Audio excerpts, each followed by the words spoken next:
Assalamualaikum dan salam sejahtera. Kita kembali semula ke video pembelajaran distance learning dan online class sains tingkatan 1 minggu kedua bersama dengan Cikgu Fatin. Macam biasa, video ini perlu ditonton selama 15 minit. Video pembelajaran pada minggu ini adalah berdasarkan modul April juga, Sains tingkatan 1, muka surat 13 hingga 19. Setelah selesai menonton video, bolehlah para pelajar membuat modul selama 30 minit. Okey, cikgu perasan selepas menonton video, pelajar buat ke tak latihan yang cikgu berikan? Jadi cikgu harap semua buat kerana dengan membuat latihan inilah baru kita tahu apa contoh soalan yang boleh keluar tentang subtopik yang kita pelajari. Okey?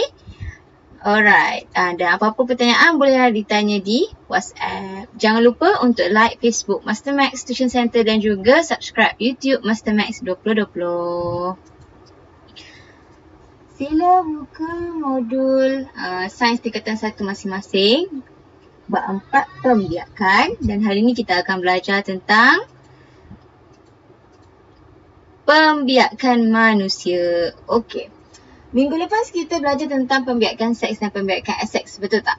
Jadi pembiakan seks ni melibatkan dua individu. Jadi pembiakan manusia adalah pembiakan seks yang melibatkan dua individu. Jadi dalam pembiakan manusia ni kita akan belajar tentang sistem pembiakan lelaki,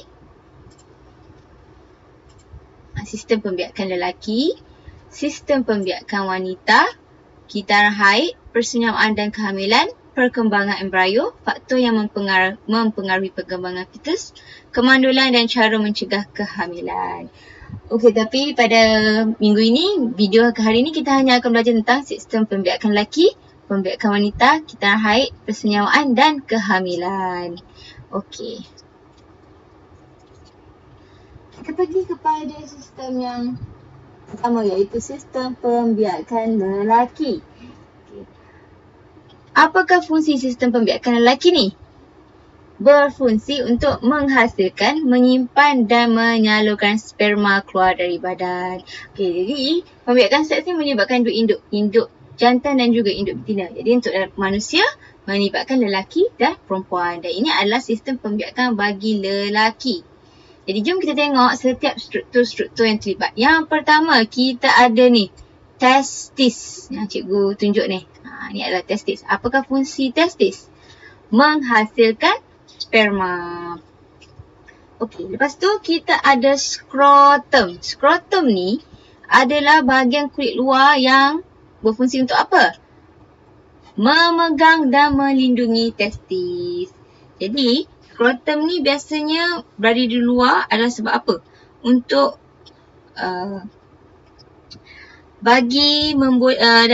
mengekalkan keadaan yang dingin bagi membolehkan testis untuk menghasilkan sperma. Okey. Kemudian kita ada kelenjar prostat. Kelenjar prostat ni, apakah fungsi kelenjar prostat?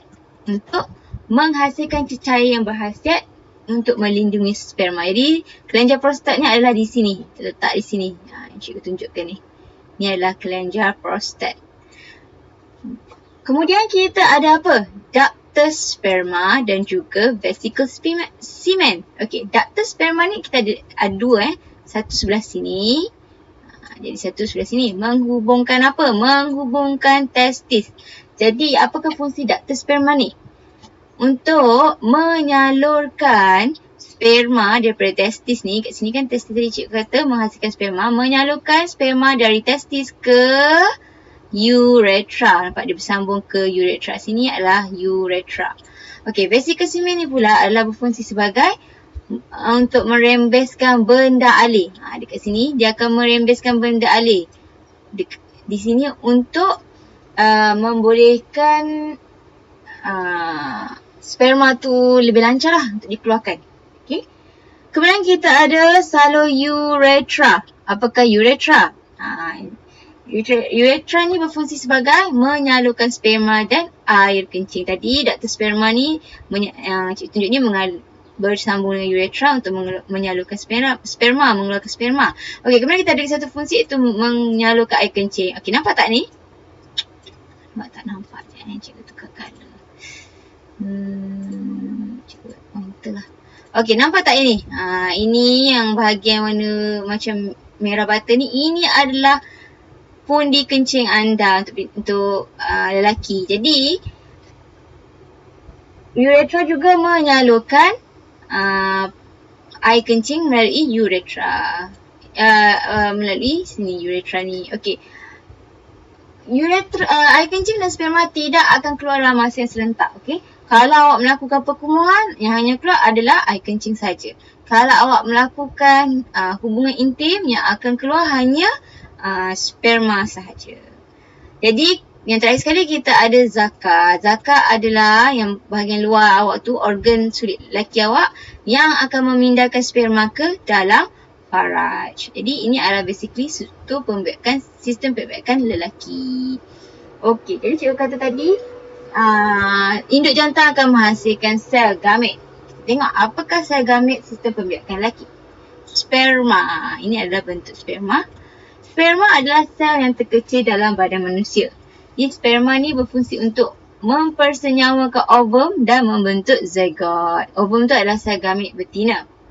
Kemudian jangka masa hayat sperma ni adalah selama 2 hingga 3 hari. Ada yang mampu sampai 5 hari. Jadi bergantunglah pada tahap sihatnya sperma tu. Jadi biasanya 2 hingga 3 hari. Okey, jom kita tengok struktur sperma. Ini adalah struktur sperma. Ada kepala. Kemudian kita ada bahagian tengah ni. Bahagian kepala ni ada nukleus yang mengandungi bahan genetik. Kemudian kita ada bahagian tengah dan bahagian ekor. Bahagian kepala berfungsi untuk membawa bahan genetik lelaki kerana ada nukleus di bahagian kepala ni. Kemudian leher menghasilkan tenaga. Nampak ada macam spring kat tengah ni. Nampak macam gambar spring kan? Menghasilkan tenaga bagi pergerakan ekor. Dan ekor ni akan membantu menggerakkan sperma. Jadi kalau sperma tu dah masuk dalam paras wanita, dia akan macam ni kan. Ada kepala, yang ni akan bergerak ni, ekor ni akan macam berenang lah, macam berudu berenang, dia akan bergerak ke dalam paras wanita. Okey, itu untuk sistem pembiakan lelaki. Kita masuk kepada sistem pembiakan wanita pula. Okey, sebelum cikgu masuk, cikgu terlupa.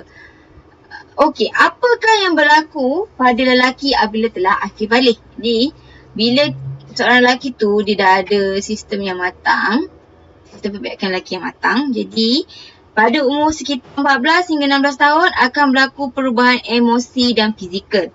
Yang paling ketara adalah berlakunya perubahan suara yang garau. Kemudian ada terbentuknya buah halkum dekat awak punya leher. Kemudian, badan lelaki akan mula nampak berotot dan berubah. Dan mula tumbuh bulu di kawasan seperti ketiak dan juga di sekitar kawasan zakar ni. Okey? Itu adalah perubahan apabila lelaki akhir balik. Okey, sekarang baru kita masuk sistem pembiakan wanita. Ini adalah sistem pembiakan wanita. Sama macam lelaki, perempuan pun ada sistem pembiakan dia. Okey?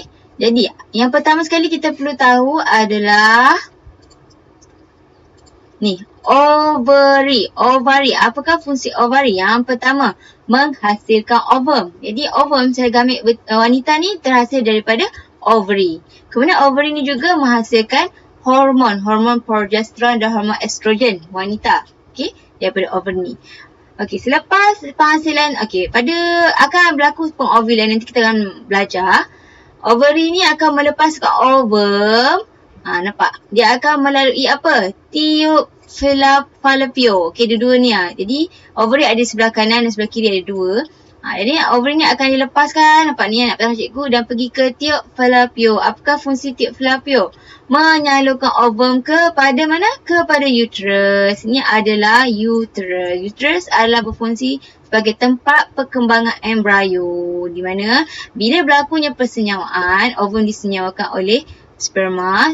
Ovum dan sperma yang telah menjadi zygote akan bergerak pergi ke uterus dan akan menempel di mana? Di dinding uterus, tempat penempelan zygote. Kemudian kita ada faraj. Faraj ni berfungsi untuk apa? menerima sperma daripada lelaki. Okey, tadi kita belajar tentang zakar kan? Di zakar, lelaki akan dimasukkan ke dalam faraj untuk menyalurkan sperma ke dalam uterus dan juga tempat saluran bayi dilahirkan. Jadi bila embrio berkembang menjadi fetus dan menjadi bayi, setelah cukup proses 9 bulan, bayi dah bersedia untuk dilahirkan. Nah, di sinilah dia akan keluar melalui faraj. Dan yang terakhir sekali kita ada cervix. Cervix adalah tempat mengeluarkan mucus. Di mana ketika awak melakukan hubungan intim, cervix akan menghasilkan mucus untuk melancarkan lagi pergerakan sperma ke dalam uterus. Okey, kita tengok pula apakah ovum. Ovum ni adalah sel gamit betina. Ni adalah ovum. Merupakan sel terbesar dalam badan manusia dan mempunyai jangka hayat 24 jam sahaja. Semasa pengovulan, apabila ovum dilepaskan daripada ovary, jangka hayat ovum adalah selama 24 jam sahaja dalam tiap fallopian wanita. Okey, ini adalah struktur ovum. Kita tengok satu-satu apakah struktur ovum. Yang pertama kita ada membran sel. Membran sel ni, ni kat luar ni lapis. Membran sel ni adalah berfungsi untuk memberi bentuk kepada ovum. Kemudian kita ada nukleus. Sama juga seperti sperma, ovum juga mempunyai nukleus yang mengandungi bahan genetik. Bahan genetik sperma dan ovum ni lah akan menghasilkan individu baru yang mempunyai sifat kelainan variasi tak sama seperti induk jantan dan induk betina kerana ada gabungan antara dua bahan genetik ini. Kemudian kita ada cytoplasma. Cytoplasma ni membekalkan nutrien kepada ovum dan lapisan berjeli yang akan membantu penempelan ovum. Kita masuk pula kepada kitaran haid. Jadi, apabila seorang perempuan tu dia matang, dia akhir balik, akan berlaku beberapa perubahan di badannya. Yang pertama, pembentukan payudara. Kemudian akan berlaku pendarahan haid. Kitar haid akan berlaku. Bila seorang perempuan tu matang, bila ovum telah dilepaskan, dia akan mula kitaran haid ni. Jom kita tengok apakah kitaran haid. Okey. Jadi, pada hari kitaran haid ni berlaku selama 28 hari. Dapat daripada hari pertama sampai hari ke-28. Jadi, pada hari pertama sampai hari kelima, berlakunya ada dua benda yang berlaku. Satu berlaku di ovary, satu lagi di uterus. Kita tengok apa yang berlaku di uterus dulu. Pada hari pertama hingga kelima berlaku pendarahan haid di mana dinding uterus yang menebal tu akan merosot turun sebagai darah haid. Okay, kemudian kita ada ovary. Kita ada ovary awak kan. Apakah yang berlaku ke ovary? Bila berlakunya haid, ovary tu akan mula semula penghasilan ovum di mana perkembangan follicle primer berlaku. Di sini nampak ni. Ini adalah follicle primer. Dia akan mula berkembang untuk menjadi telur. Okey. Kemudian setelah awak dah habis period, pada hari ke-6 ke-7 tu, dalam masa hari ke-6 sampai hari ke-13 akan berlaku pemulihan dan penebalan dinding uterus.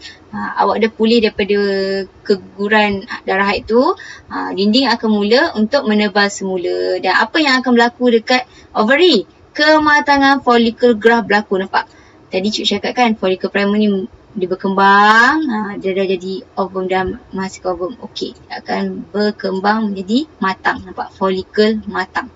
Kemudian kita ada hari yang penting, hari ke-14. Ni perlu ingat apa yang berlaku pada hari ke-14. Berlakunya ovulasi atau kita panggil pengovulan, di mana ovary ni akan melepaskan ovum. Itulah dipanggil ovulasi. Hari ke-14. Apa yang berlaku kat uterus? Uterus akan terus menebal untuk bersedia dengan kehadiran zygote yang akan menempel di dinding uterus jika persenyawaan berlaku. Okey, jika persenyawaan tidak berlaku pada awak yang belum kahwin kan, pada hari ke-14 bila persenyawaan tidak berlaku, okey, dari hari ke-15 sampai hari ke-24, selepas ovary dilepaskan, okey, folikel primer ni akan menjadi folikel kosong dan berubah menjadi korpus luteum. Apakah korpus luteum ni? Korpus luteum ni adalah tempat di mana penghasilan hormon progesteron berlaku untuk menyediakan proses kehamilan. Jadi bila berlaku kehamilan, korpus luteum ni akan menghasilkan hormon progesteron. Itu kalau berlakunya kehamilan lah. Jadi penebalan dinding akan terus berlaku untuk menyediakan tempat penempelan zygot. Bila tiada persenyawaan berlaku, pada hari ke-25 hingga 28 ni, 25 sampai 28 hari yang terakhir ni, hari-hari yang terakhir, korpus luteum akan merosot dan akan dikeluarkan sekali dengan darah haid. Kemerosotan uterus akan berlaku, kemerosotan dinding uterus. Sebelum period kan awak akan rasa period pain, sakit perut kan. Itu yang berlaku. Awak punya dinding uterus tengah mengecut untuk mengeluarkan haid dan akan mengulang semula proses kitaran haid ni. Setiap wanita akan mengalami kitaran haid ni setiap bulan. Di sepanjang 28 hari. Ada wanita yang mempunyai kitaran haid sepanjang 30 hari, 31 hari bergantung kepada badan masing-masing. Okey, kemudian kita masuk kepada proses persenyawaan dan kehamilan. Okey, pada hari ke-14 tadi, kita haid kan. Bila berlaku ovulasi, kita tengok gambar raja ni. Bila berlakunya hubungan intim dan sperma masuk, cik ambil warna hitam lah, senang nampak sikit. Sperma masuk ke dalam faraj ni, melalui zakar tu, dan dilepaskan, sperma pun pergi berenang ke mana? Ke arah ovum yang dilepaskan, yang ovulasi tu. Ovum ni tunggu je dekat tube fallopian ni. Bila sperma dan ovum bertemu, akan berlakunya persenyawaan. Di mana persenyawaan, nampak ni persenyawaan berlaku. Kemudian sperma dan ovum ni membentuk menjadi zygot. Zygot. Okay. Si zygot ni akan berkembang daripada satu sel menjadi dua sel, kemudian menjadi pada hari ketiga akan menjadi 4, membahagi kepada 4, membahagi kepada 16 sampai membentuk embryo. Embryo ni akan buat apa? Dia akan melalui ini, dia akan berjalan, dia turun pergi ke dinding uterus dan berlaku penempelan. Di mana? Di dinding uterus. Ini adalah basically apa yang terjadi semasa proses persenyawaan dan kehamilan.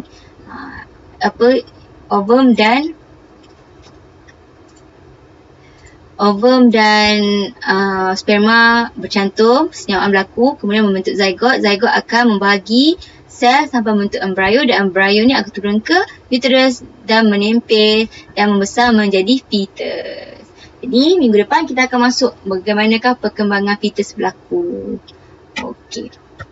Jadi setelah menonton video ini, silalah buat latihan 4 hingga latihan 6 modul April di muka surat 22 hingga 25. Sebarang pertanyaan boleh tanya pada cikgu di WhatsApp. Jumpa lagi minggu depan. Bye.